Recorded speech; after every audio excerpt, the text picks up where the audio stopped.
યાર 2 દિવસની અંદર રક્ષાબંધન છે અને મારી પાસે એક પૈસા પણ નથી અને હવે હું મારી બહેનને શું જવાબ આપીશ?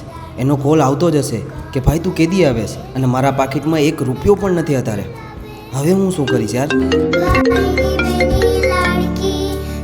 હાલો બેન, કેમ છે ભાઈ તું? તને કેમ છે? મને એક ઘરે ક્યારે આવેશ તું? રક્ષાબંધનની ખાલી 2 દિવસની વાત છે, યાદ છે તને? હા મને યાદ છે, મને 2 દિવસમાં રક્ષાબંધન આવે છે. હા, હું એના માટે છે ને તને કોલ કરવાનો જ હતો. આ રક્ષાબંધને હું નહીં આવી શકું. શું બોલે સાતું? દર વર્ષે હું તને રાખડી બાંધું છું. એવું નથી, બેન રાજી બધી પણ બાંધીશ. તને તો ખબર છે હજી મને જોબ લાગી જ છે મારી અહીંયા, તો જોબ મૂકીને હું આજે વખતે નહીં આવી શકું અહીંયા. એ મારે કઈ નથી સાંભળવું. જો તું અરે રક્ષાબંધને નહીં આવે એવું નથી, તો તારી સાથે વાત તો સાંભળ મારી.